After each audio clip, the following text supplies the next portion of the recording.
Значит, речь идет о том, что если мы говорим об основаниях науки, вот известный вам Степин, надеюсь, известный, но вообще, хотя я, конечно, замечаю, вот, поскольку сейчас преподаю философию, да, каждый студент, конечно, знает Гегеля, Канта, но Степина, современного российского философа, не знает.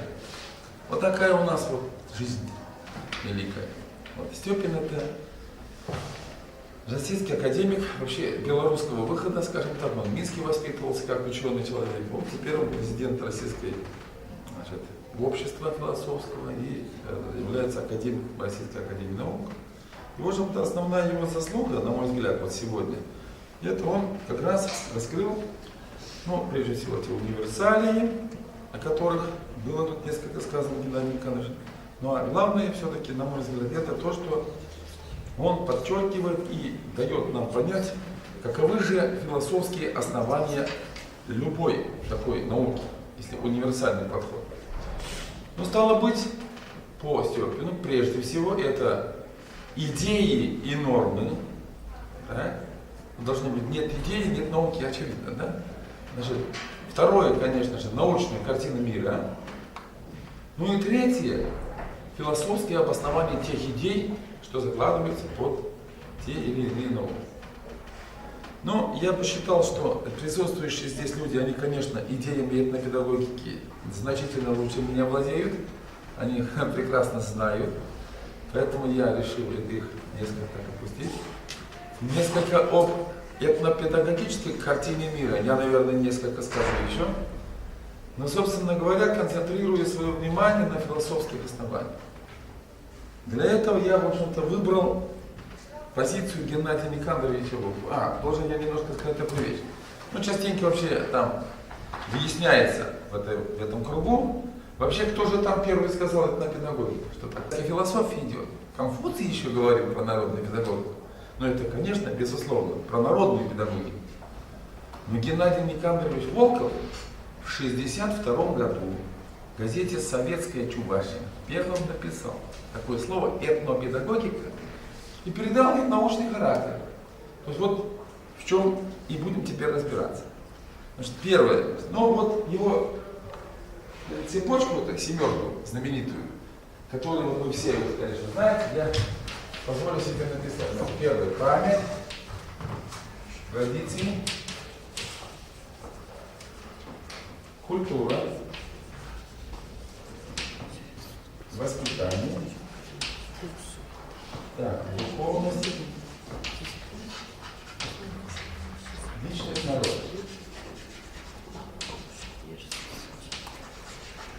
Ну, здесь народ в смысле этноса. Народ в смысле этноса. Ну и вот эту семерку, то есть по Геннадию Никандровичу, память обеспечивает традиции, традиции обеспечивают культуру, культура воспитание, воспитание духовность, духовность личность и народ. Стало быть, я подразделяю так. Вот если на три части делю сегодня, я обозначаю вот это вот этногенез. Здесь этносознание. Здесь этнокультура.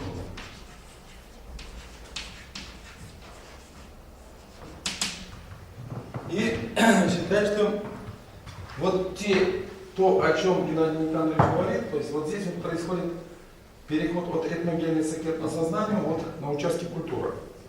То есть универсальным в этом плане является культура.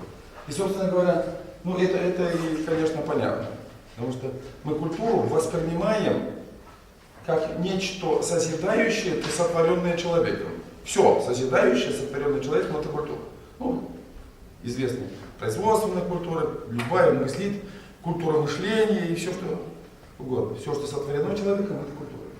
Но, конечно же, нацелено на созидание. Да? А что же тогда не культура? Да? Вот вопрос такой. Значит, далее, этносознание формируется на основе культуры воспитания духовности. Так? И, значит, этнокультура, которая является конечной целью вот этой цепочки, это, значит, духовность и личности определенные создают этнос. То есть в отсутствии личностей, как Геннадий Никандрович, ну не мыслим вообще. Любая, в общем-то, это культура. Стало быть, ну, конечно же, в этом ключе я что хотел сказать. Значит, вот эти память, традиции, культура, воспитание духовной личности народ по Волкову, я их отнес к категориям философии образования. Причем я должен еще уточнить такой момент, что философия образования на сегодняшний день это не является отраслью философии. Это является отраслью теории педагогики. Вам известно всем, я уж понимаю, да? То есть, стало быть, ну, это тоже такой момент возникает.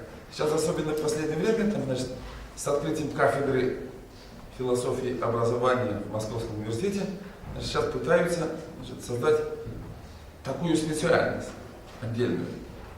А это пока еще как подраздел теории педагогической.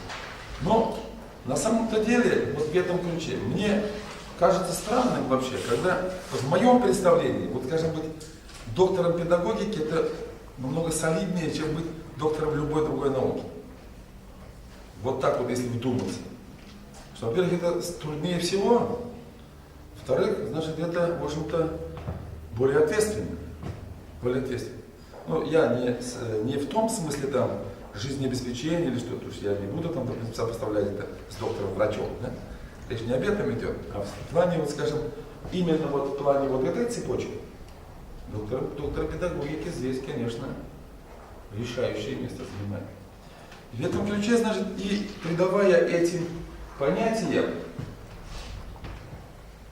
свойства категориальные, я решил, вот, но все-таки я их зачитаю вам, что я подразумеваю под этим. Память – это познавательный процесс, обеспечивающий запечатление, хранение и воспроизведение опыта. Она отражает особую значимость и актуальность информации о прошлом в тесной связи с настоящим и будущим, фокусируя сознание сообразно мировоззрению, формирует фактически традицию. Да? А традиции, следующая цепочка, да, понимаем как универсальную форму фиксации, закрепления и избирательного уже теперь сохранения элементов социокультурного опыта этноса, а также универсальный механизм его передачи, обеспечивающий устойчивую историко-генетическую преемственность в социокультурных процессах.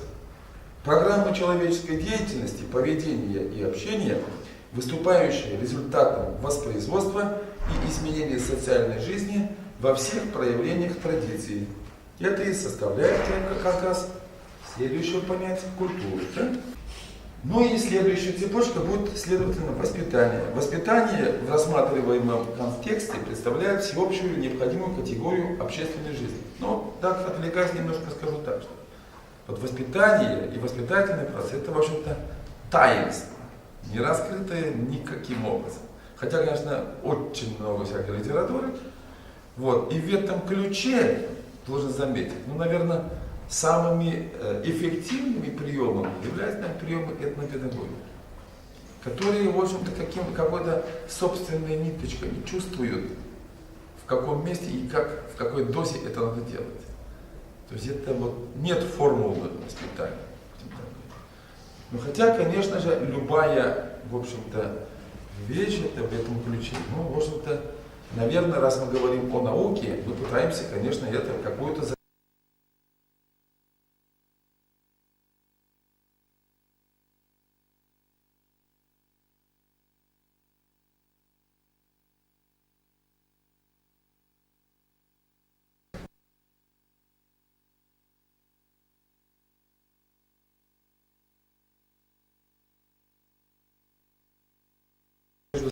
и младшими поколениями. То есть это, конечно, из этнопедагогики Геннадия Александровича. Ему большая роль как в индивидуальном умственном и физическом развитии, так и в нравственном и духовном становлении человека. Духовность как результат этнопедагогического воспитания воспринимается как высший уровень развития и саморегуляции зрелой личности, на котором основными мотивационно-смысловыми регуляторами ее жизнедеятельности становятся высшие человеческие ценности. Ну, понятно, личность и народ как категории, они уже в философии много лет назад уже обоснованы, и на них я в данном случае не буду останавливаться, но могу одно сказать, что в общем-то здесь вот Геннадий Никандрович, конечно, говорил, что вот его там обвиняли там, в национализме, и как-то вот в таком ключе был разговор, да? Но в общем-то, изучая вот с точки зрения вот, философских оснований, выясняется, что это как раз ровным счетом наоборот. То есть нафидология как раз она, в общем-то, не национализм, то есть в том понимании, а наоборот интернационализм. Фактически на частных этнопедагогических приемах мы фактически универсализируем само вот это, как воспитание, как всю эту цепочку для всех, для любой нации, для любого человека. То есть это фактически универсальный прием, что и показывает, в общем-то, Волков Геннадий Никандрович в своих исследованиях, в своих работах. В последнее время таким, наверное, не совсем благодарным делом увлекаюсь. Хотя Геннадий Никандрович вроде бы меня не ругает. Я, в общем-то, говорю одну вещь. Значит, если доктор, это значит ученый, да? Кандидат наук ему все можно, он же кандидат ученый, так? Ему все. А вот доктор должен иметь, в моем представлении, формулу собственного открытия. И поэтому, значит, вот такой перечень, вот у меня такая голубая мечта есть, у нас, что перечень формул открытий чувашских докторов наук. Это потом, наверное, когда-нибудь будет. Значит, в этом ключе, вот, ну, скажем так, попутно я скажу, значит, Геннадий Никандрович, это, конечно, тот самый доктор, который конкретно имеет вот свою формулу открытия. К чему это все говорю? И вот такие выводы я хотел бы вот произнести здесь. Этногенез, то, что вот здесь я привожу, определяется как процесс становления новой этнической общности на базе существовавших ранее различных этнических компонентов памяти, традиций и культуры. Этногенез, он не возникает без этого, безусловно, ясно. Поколения этносов России приобретают опыт освоения истории, культуры и языков народов России и мировой культуры. Таким